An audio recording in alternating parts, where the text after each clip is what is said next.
столице Чеченской Республики прошел 10-й по счету фестиваль культуры и спорта народов Кавказа. Более 700 спортсменов, артистов и мастеров народного творчества из 7 регионов приняли участие в Кавказских играх. Основная цель фестиваля – сохранение традиционной культуры и национальных видов спорта, укрепление дружбы между народами.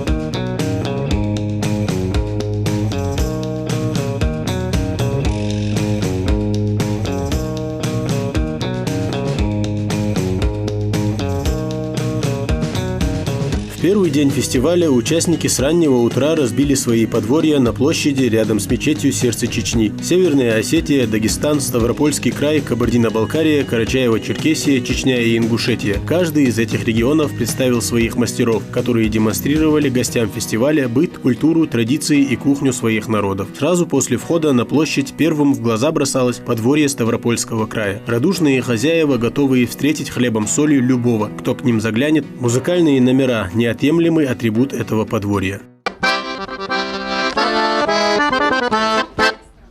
Здравствуйте. Добрый день. Расскажите, пожалуйста, о вашем музыкальном инструменте, как к нему относится в вашем краю, как к нему относится за пределами вашего края. Я думаю, что это обыкновенный национальный русский баян, который известен очень широко и в России, и не только в России, но и у нас на Кавказе, в общем-то, в принципе, играют на нем. Вот. В нашем краю, естественно, это национальная гармошка должна быть обязательно, баян. Это наши народные инструменты, в том числе и баян. Естественно, что играет вся Россия. Назван в честь вещего певца баяна, будем так говорить. А все остальное производство у нас находится в России. Очень любят и в России, и без него не находится ни одно торжество, ни одна свадьба, ни один концерт и так далее, и так далее. Многообразие культуры народов Кавказа, я думаю, все уже знают, но расскажите, чем отличается именно культура ваша от других, в чем примечательность ваша? Отличие? Наша культура, казацкая обыкновенная культура, она основана и ассимилирована, в общем-то, в принципе, со всеми народностями Кавказа. Если мы будем слушать мелодию, мы все услышим там мотивы народные и других республик, и наши исконные русские традиции, которые складывались на протяжении веков, естественно, что имеют глубокие корни и отношения, будем говорить, наше к этой культуре остается неизменным. Оно развивается, динамично развивается. И я думаю, что мы чтим свои традиции, так же, как и все остальные народы нашей многонациональной страны. В отдельном углу сидит мастерица, изготавливающая игрушки из глины. В каждом деле нужен свой подход, и такая тонкая работа участницы фестиваля приносит большое удовольствие. Я хочу сказать, любые игрушки, как сказать, все-таки это какая-то сложность есть. Как умельцев, можно сказать, есть сложность, потому что это неповторимая работа, потому что она индивидуальная всегда игрушка. И каждая игрушка несет в себе характер. От того, с каким ты характером будешь делать игрушку, такая она и будет. Она такая и получится. Понятно? Может, даже если нету характера, конечно, настроения нету, она может даже не получиться. Понятно? Ну, я хочу сказать, игрушка наша уже существует 20 лет. Самая первая игрушка у нас изображена здесь на нашем подиуме, можно сказать. Вот. Дело в том, что мы создали игрушку путем чего? Изучая народные промыслы России. Это росписи и те глиняные игрушки народные центральных областей России, как Дымковская, Каргопольская, Филимоновская игрушки. И на базе этих, уже можно сказать, методик, да, мы создали свою игрушку. Но опять-таки не все мастера рассказывают какие-то нюансы лепки, но я на мастер-классах этим с удовольствием делюсь. И, можно сказать, мне от этого я просто удовольствие большое получаю. Всем нравится, очень многие приезжают с художественных школ, вот, подчеркнуть, можно сказать, вот эти все умения, навыки моей лепки. Ну, я хочу сказать, каждая игрушка у нас имеет юбку-колокол, видите, внутри пустота идет, вот, лепится, ну, как сказать, кто хочет, тот всегда сделает. Он настоит на своем и, ну, всегда на мастер-классах стараются сделать игрушку. понятно, никто не уходит без игрушки, никто не уходит. Поэтому, и что я хочу за костюм сказать, мы сюда не зря приехали, именно этот костюм, я хочу сказать, очень схож с костюмами горских народов, потому что именно казаки взяли ваши костюмы из-за того, что, конечно, вот эти природные условия, да, из-за этих природных условий пришлось нам приобрести такой костюм. Вот. Ну, опять-таки, из центральных областей России взяли какую-то деталь, это кокетку, допустим, взяли, баску взяли, где-то пушнотовые юбки, допустим, взяли. Вот. Ну, бусы, конечно, взяли. Это казачки очень любят много рядов бус. Вот, серьги. Вот. Ну, я заметила, тоже у вас очень любят серьги. Мы тоже любим такие серьги большие, как ваши девушки, женщины. Так что очень много нас, можно сказать, сближает и культура, и, можно сказать, даже блюда есть похожие очень у нас. Так что я хочу сказать, надо дружить народами не только на Северном Кавказе, а вообще во всем мире. Чуть дальше на следующей площадке раскинулось подворье многонационального Дагестана, начиная от холодного оружия и заканчивая переплетами для книг из натуральной кожи. Здесь есть все. Настоящие мастера не выдают своих секретов, но заинтересовать гостей участники фестиваля всегда готовы. Я 4-м поколением мастер. Ко мне это ремесло перешло от моей дедушки, я уже дальше передаю своим детям. Вот это мой сын, вот будущий мастер. А у нас уникальное ремесло, которое зародилось именно в Дагестане, именно в аварском селе Унцикуль. Орнаментальная инкрустация металлом по дереву. Вот ценные породы деревьев, абрикос, дикая груша, грецкий орех, а туда забивается мельхиор, вот такой сплав, серебра из оловой меди. Потом все полируется, красится бордовой морилкой и 7 слоев лака. Если цвет натуральный, вот как вот здесь представлено, видите, это бук, оставляем натуральный цвет, как есть. Здесь подсвечники, карандашницы, вазы, трости наши традиционные, кинжалы, сабли. И расскажите, насколько важно вот соблюдать традиции, обычаи своего народа, знать свою культуру и не забывать, откуда мы все-таки все произошли. Конечно, это очень важная цель, тем более наша молодежь, чтобы это занималась в дальнейшем, они это видела. Потому что это к нам же от дедушки тоже перешло. Уникальное ремесло, ни у кого же нету. Поэтому это очень важно, чтобы соблюдались традиции, обычаи, культуру нашего народа. И нравится ли вам ездить по другим регионам Северного Кавказа, показывать все-таки вашу культуру, ваши достопримечательности? Конечно, нравится. Это не то, что я по Северному Кавказу езжу. Я вот целый месяц был во Франции. Проходили Дни народного творчества Республики Дагестан во Франции. Мы в таких провинциях были, Порт-Сюссон, Монтуар. И вот все были в шоке, потому что в 1937 году наши деды были в Париже, они там получили во Франции гран-при за участие. А через 80 лет их потомок с такой же продукцией приехал во Францию. Снова они были в шоке. Вот сейчас намечается поездка у меня в Прагу, в Чехию. 5 октября я должен быть там.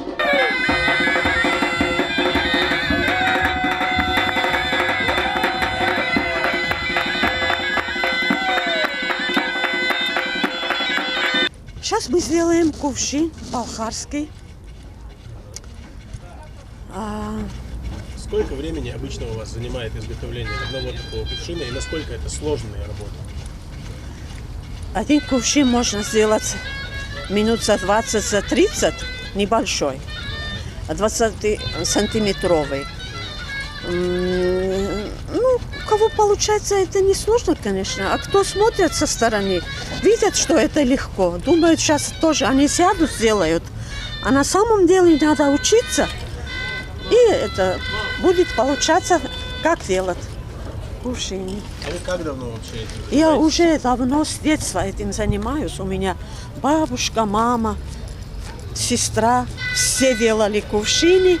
А я была маленькая и видела весь этот процесс, как происходит от начала до конца. Гостеприимная Карачаево-Черкесия также раскрыла свои двери, с чем ассоциируется Кавказ. В первую очередь с горами и нетронутой природой, ну и, разумеется, богатой разнообразной культурой.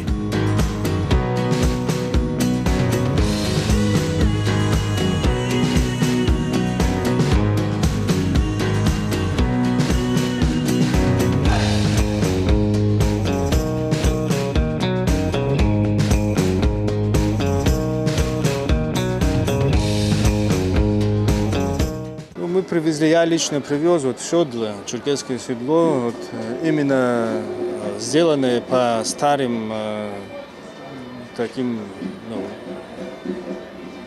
технологиям, по старым технологиям. И кожа – это ручная выделка, все, ручная покраска тоже натуральная, никакой химии здесь нету. И арчак, вот деревянный арчак, подушка, все, что комплект полностью. Еще мы привезли мастера, музыкальные инструменты. У нас делают, есть мастера, Ашибоков Азамат, он делает вот такие хорошие инструменты. Мы привезли кузнечные мастера, два брата, Тамазовы, Ганшава и Мурат, они кузнецы, тоже хорошую выставку привезли. Вышивка бисером, наши девчата очень хорошо вышивают. И эти скульптуры разные. Национальные танцы на подворье хозяйки фестиваля. При звуках национальных чеченских ритмов немногие могут удержаться от того, чтобы не пуститься в пляс.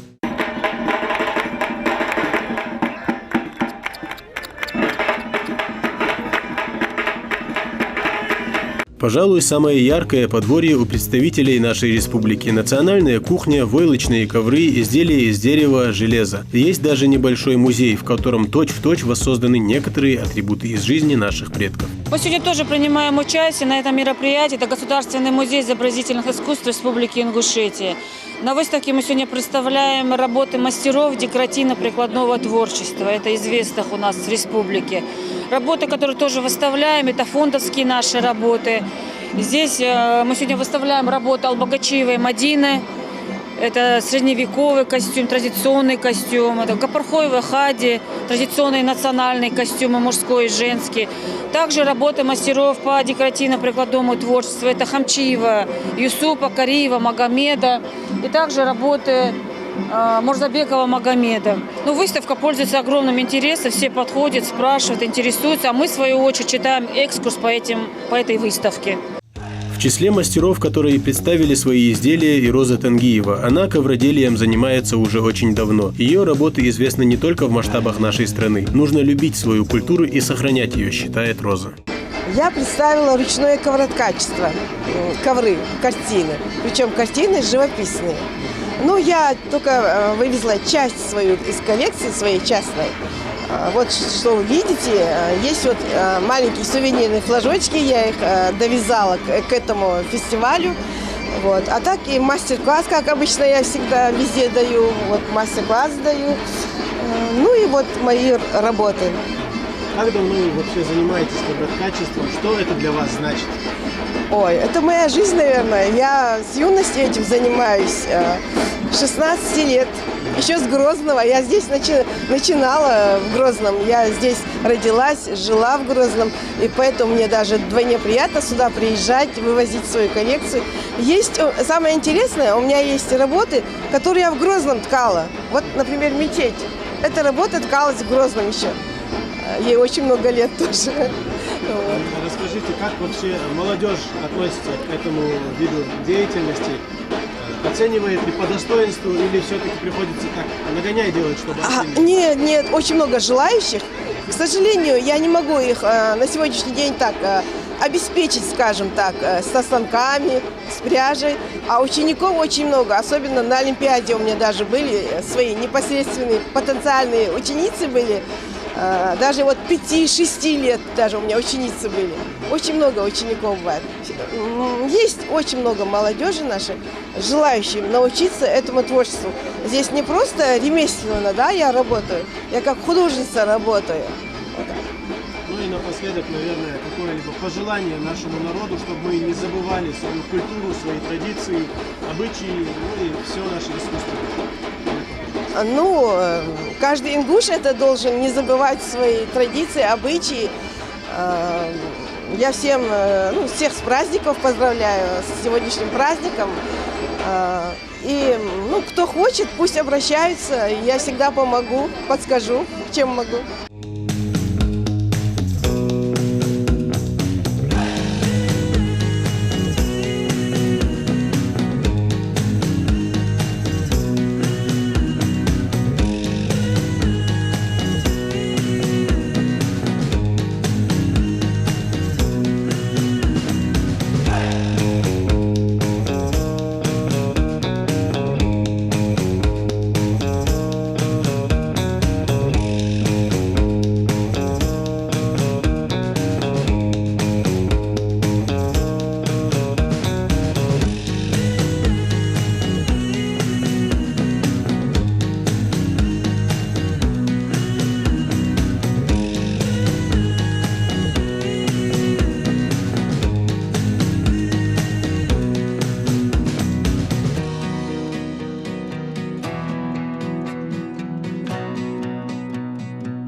На этой большой экспозиции мы представляем декоративно-прикладное искусство нашей республики, наших народов, кабардинцев и балкарцев.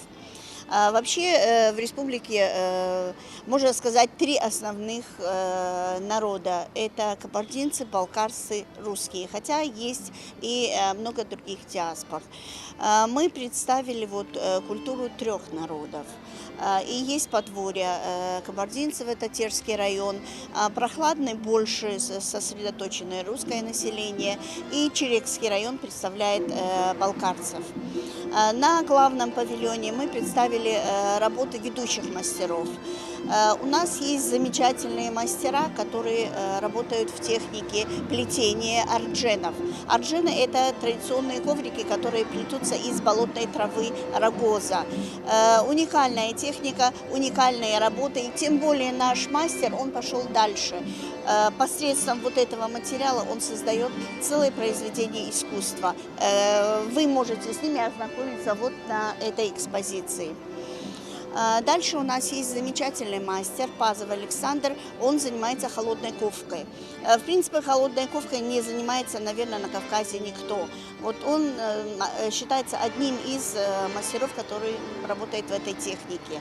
Удивительная техника, где такие изящные фигуры, изящная форма создается при помощи буквально одного молотка. Молоток и выбивается или медь, или латунь. И причем орнамент наносится в самом начале работы. Берется просто плоский кусок металла, на него наносится орнамент, и этот орнамент выстукивается, вытягивается в изящную форму. Буквально уникальная работа, скажем так, потому что не прорвать, не пробить этот рисунок, вытянуть его в такую форму, это должно быть огромное мастерство. Помимо этого у нас есть замечательные мастера, которые работают с деревом. Это семья Тубаевых, где и папа, и мама, и сын работают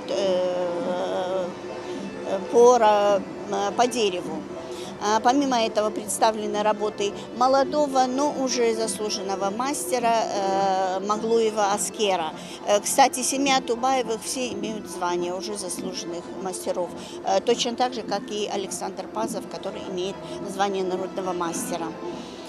Золотное шитье. Каждый народ Кавказа имеет свою вышивку, свое шитье. Однако у нас своя технология, свои орнаменты. Причем орнамент – это не просто украшение изделия, а целое письмо, которое передает своеобразную информацию.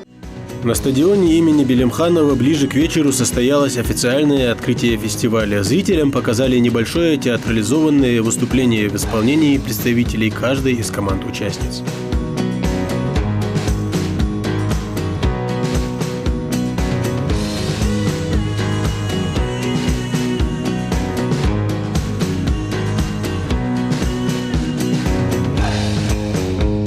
К участникам и гостям фестиваля обратились почетные гости. Уважаемые участники, организаторы, гостеприимные жители Чеченской Республики во главе с Рамзаном Ахматовичем, разрешите передать слова приветствия от министра спорта Российской Федерации, олимпийского чемпиона Павла Анатольевича Колобкова. За десятилетнюю историю фестиваль культуры и спорта народов Кавказа занял яркое знаковое место на исторической спортивной карте России. Действительно, за эти 10 лет мы с вами подружились, еще ярче и мощнее стал развиваться спорт. Жители Кавказа стали культурнее и спортивнее. И, конечно, мы все понимаем, что наш фестиваль – это еще одна мощная лепта, мощный вклад в то, что Россия – спортивная держава. Я хочу всех поздравить с этим большим праздником. Хочу пожелать всем участникам проявить самые свои лучшие моральные, духовные и физические качества. Хочу пожелать вам, чтобы вы смогли проявить все свои навыки, умения и мастерство, с которыми вы приехали сюда. Поздравляю вас Желаю вам удачи и пусть победит сильнейший. После приветственного слова торжественно зажгли факел Кавказских игр, давший старт фестивалю культуры и спорта народов Кавказа.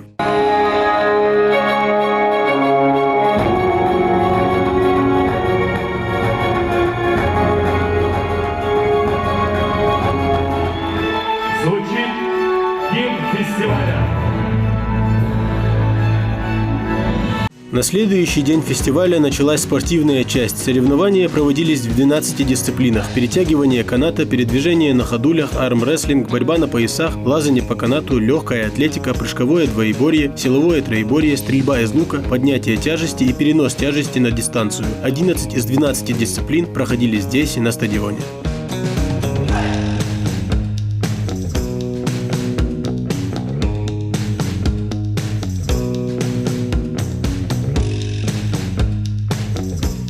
В перетягивании каната сборная Ингушетии завоевала 3-е место. Всего за медали боролись 7 команд.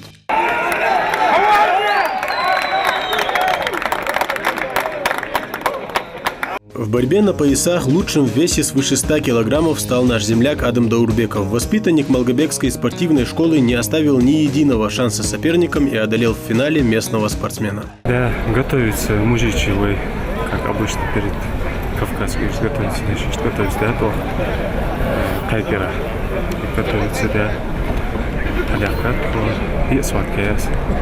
Анзы, схватки подробнее, а че халаса перед малахи трудно хол схватки же. Да, алякая, царцарка, финальный халайер, финальный дополнительное время, фотошку. Именно борьба на поясах, но халиер вид спорта отличие от вольной борьбы и тогда хочу, да результат, общий результат развития общего. Да, вольная борьба, я успоюсь ахет сейчас, и ракеки вообще, и неожиданно хамашку, ускал выхищи, чувак лорвуш, штир.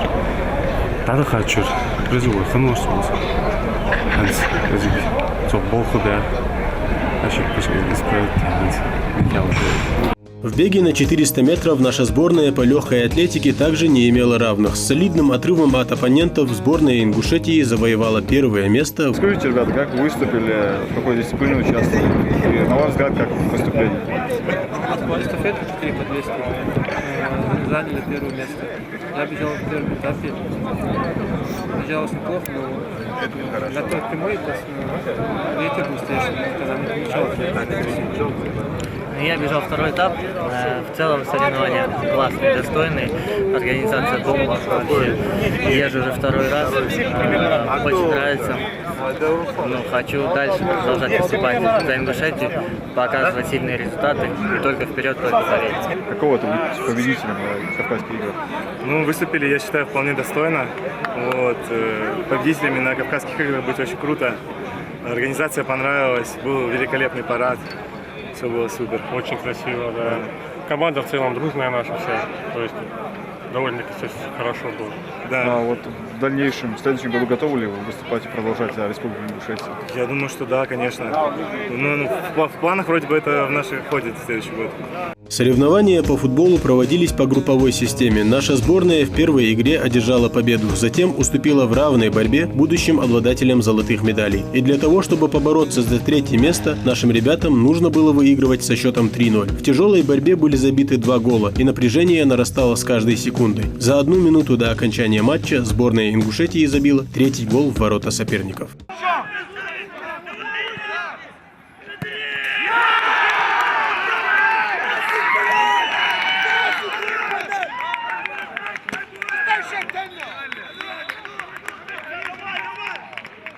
В этом году нам попалась группа смерти, как бы считается, хорошие команды.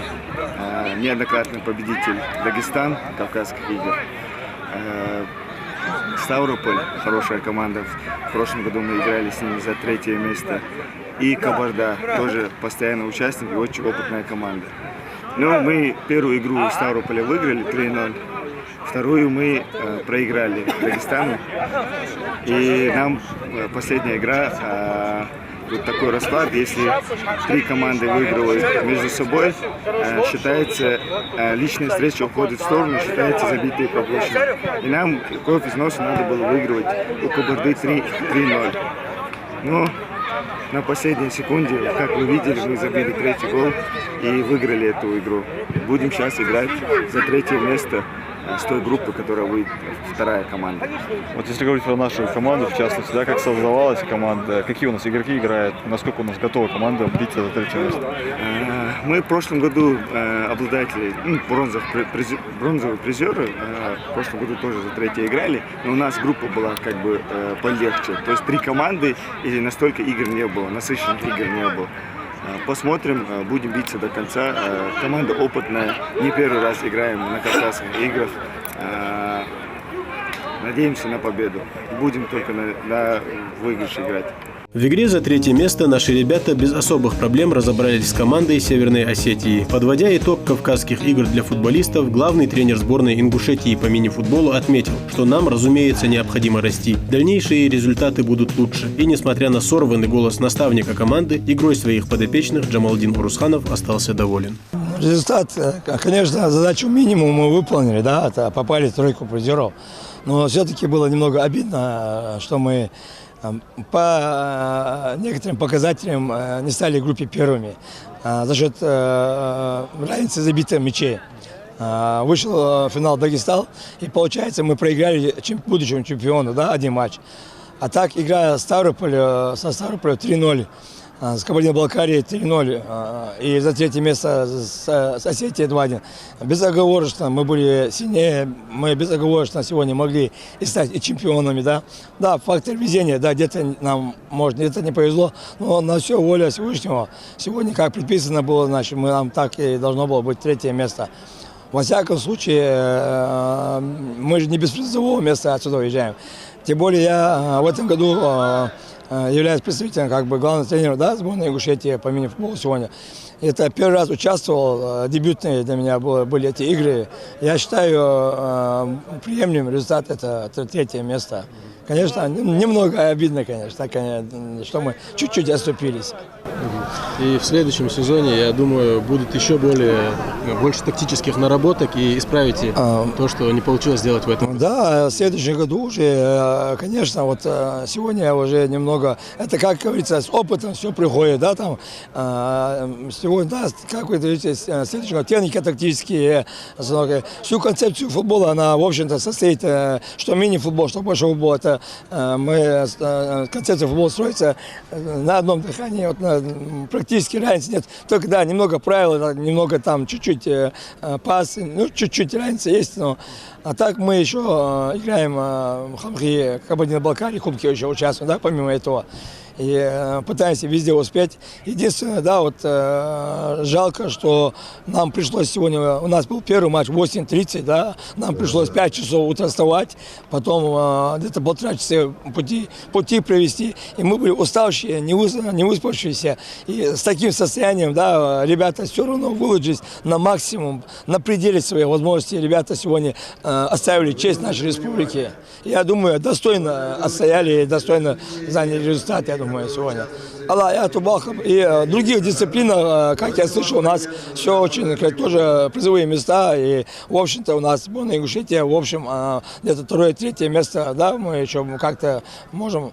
Поэтому, Аллах, я Тубалхов, чтобы все у нас в дальнейшем были победы, канатчики, борцы, стрельба из лука, чтобы они все у нас выигрывали, да. Одна просьба только, хотелось бы, чтобы Министерство финансов, да, там немного обратило внимание и немного помогло Министерству спорту в финансовом вопросе. Вот все регионы сняли гостиницы, а мы остались без гостиницы, поэтому нам пришлось немного сложновато было, но в любом случае мы за имя патриоты своей республики, поэтому постарались сделать результат и добились сегодня то, что могли. В общекомандном зачете сборная Ингушетии завоевала 3-е место. Для наших ребят попадание в 3-ку призеров будет хорошим стимулом к дальнейшему росту в профессиональном плане. На следующий розыгрыш Кавказских игр цель одна – золотые медали фестиваля.